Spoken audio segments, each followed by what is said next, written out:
بسم اللہ الرحمن الرحیم۔ السلام علیکم ورحمۃ اللہ وبرکاتہ۔ میرے دوستو، آج میں آپ کو جنگ بدر کا واقعہ بتانے جا رہی ہوں۔ امید ہے کہ آپ کو جنگ بدر کا قصہ ضرور پسند آئے گا۔ حضور صلی اللہ علیہ وسلم اپنے 313 صحابہ اکرام رضی اللہ تعالیٰ عنہ کے ساتھ سن 2 ہجری میں مدینہ شریف سے بدر کے مقام پر پہنچے، جہاں کفار مکہ کے ساتھ جنگ بدر کا مشہور واقعہ رونما ہوا۔ جب آپ لوگ بدر کے مقام پر پہنچے تو رات ہو چکی تھی۔ اس وقت عرب کے قائم کردہ عقائد کے تحت یہ طے پایا گیا کہ صبح جنگ ہوگی، لہٰذا رات بھر آرام کیا جائے۔ پھر ایک جانب مسلمانوں کے لشکر نے پڑاؤ ڈالا، جبکہ دوسری جانب کفار اپنے لشکر کے ساتھ ٹھہرے۔ حالانکہ اگر یہ معلوم ہو جائے کہ صبح جنگ ہونے والی ہے تو مارے خوف کی نیند کہاں آئے گی۔ صحابہ اکرام رضی اللہ تعالیٰ عنہ تو شہادت پانے کی خوشی میں اور جذبہ ایمانی سے سرشار ویسے بھی نہ سو سکے۔ صبح نہ جانے کس کی قسمت میں جام شہادت نوش کرنا لکھا ہو، مگر اللہ تعالیٰ نے سارے اسلامی لشکر کو سکون کی نیند مہیا کی۔ اس سے پہلے صحابہ اکرام کبھی ایسے پرسکون نیند نہ سوئے تھے۔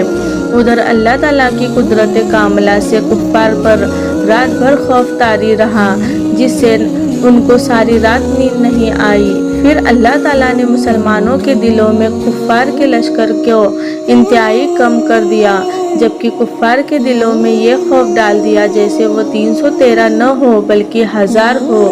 صبح ہوئی، حضور نبی کریم صلی اللہ علیہ وسلم کی ابتدا میں سارے صحابہ اکرام نے نماز فجر ادا کی، اور نماز ادا کرتے ہی نبی کریم صلی اللہ علیہ وسلم نے سب سے کہا، اگر ایسا ہو جائے کہ اللہ رب العزت کی جانب سے 1000 فرشتے تمہیں جنگ میں ساتھ دے تو کیسا رہے گا؟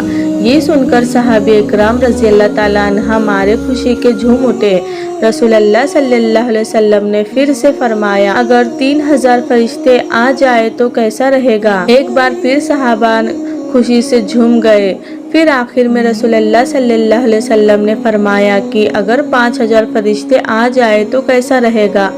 اتنا سننا تھا کہ صحابہ اکرام بہت خوش ہوئے اور کہنے لگے کہ اگر ایسا ہو گیا تو ہم کفار پر بڑی آسانی سے غلبہ پائیں گے۔ قربان جائے سرکار دو عالم حضرت محمد مصطفیٰ صلی اللہ علیہ وسلم پر کہ اس وقت اللہ رب العزت نے فرشتے بھیجنے کا ارادہ نہیں فرمایا تھا، لیکن جب حضور نبی کریم صلی اللہ علیہ وسلم نے فرما دیا تو اللہ تعالیٰ نے اپنے حبیب کے لیے فرشتوں کی فوج بھیج دی۔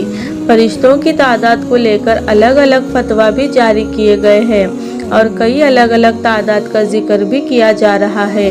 ایسے میں ہم نے انٹرنیٹ پر موجود کا سہارا لیا ہے۔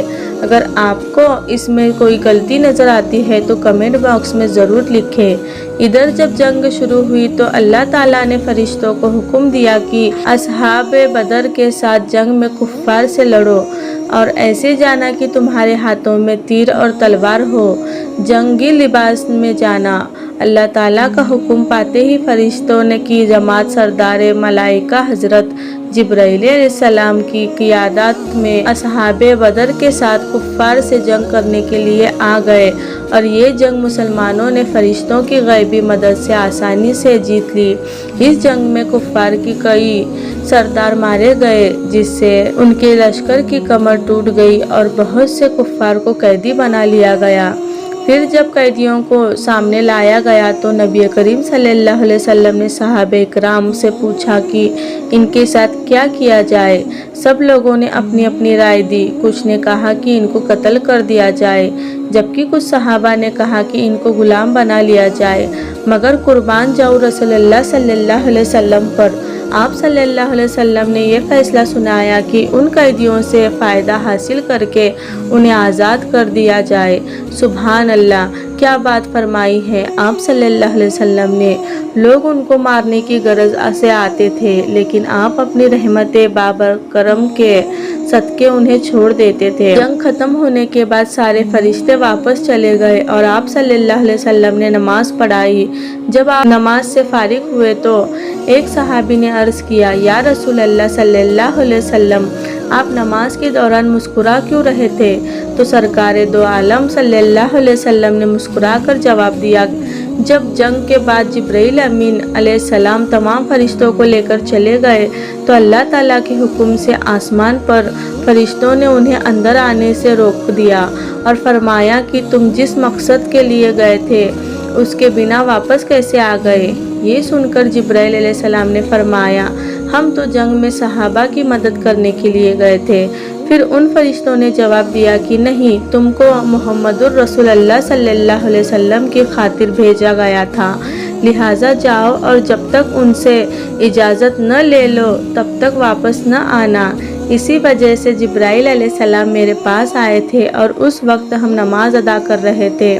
मैं नमाज में बोल नहीं सकता था, इसीलिए मुस्कुराकर मैंने उन्हें इजाज़त दी कि कहा, अब तुम सभी जा सकते हो। सुभान अल्लाह। दोस्तों, हमने आपको जंग बदर का वाक़या आसान तरीके से बता दिया, लेकिन जंग बदर का वाक़या सिर्फ सुनने या खुश होने के लिए नहीं है, बल्कि हमें इससे सीखने की ज़रूरत है। आइए एक नज़र जंग बदर पर डालते हैं। जंग बदर में मुसलमानों के सामान सिर्फ 3 से 13 अफराद, 70 ऊँट, 3 घोड़े, 8 तलवार और 6 जिर्ह। लश्कर कुफ़ार के सामने 1000 अफराद, 700 ऊँट, 100 घोड़े, 950 तलवार और 950 जिर्ह। कुफ़ार के लश्कर में खाने पीने का सामान बड़ी कसरत से था। रोज़ाना 11 ऊँट ज़बह करके खाते थे। कुफ़ार के लश्कर में ऐशो इशरत का सामान भी काफ़ी तादाद में था। जब वो किसी पानी के किनारे पड़ाव करते, खेमे लगाते थे, उनके साथ गाने वाली तवाइफें थी।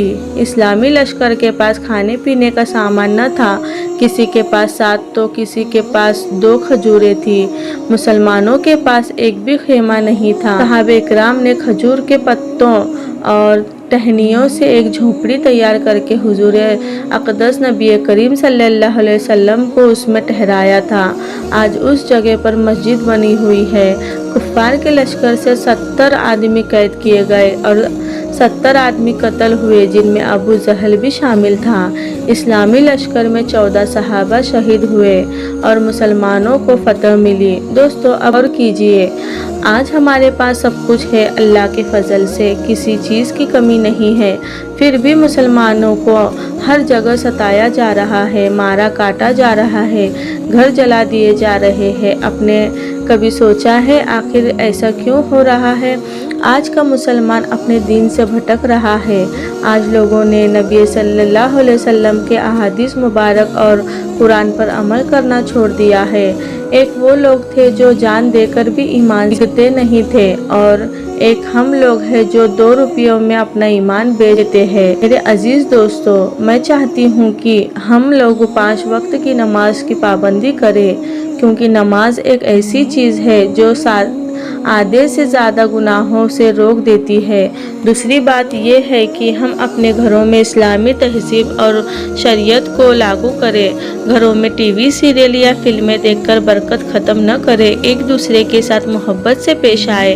अपने आले औलाद को मोबाइल फ़ोन जैसी चीज़ों से दूर रखें और उन्हें अच्छी तालीम दें। अभी हालात ऐसे हैं कि हमारे हिंदुस्तान में एक ख़ास मज़हब के लोग मुसलमानों को कमज़ोर करने के लिए हमारी बेटियों और बहनों को सोशल मीडिया के ज़रिए फंसाना चाहते हैं, ताकि वो मुसलमानों को मजबूर कर सके और उनके घरों में नफ़रत फैला सके। इसीलिए इस पर भी एहतियात ज़रूर रखें। अगर आपको ये वीडियो अच्छी लगी हो तो हमें कमेंट बॉक्स में ज़रूर बताना और साथ में हमारे चैनल को सब्सक्राइब ज़रूर करें। अस्सलामु अलैकुम, अल्लाह हाफिज़।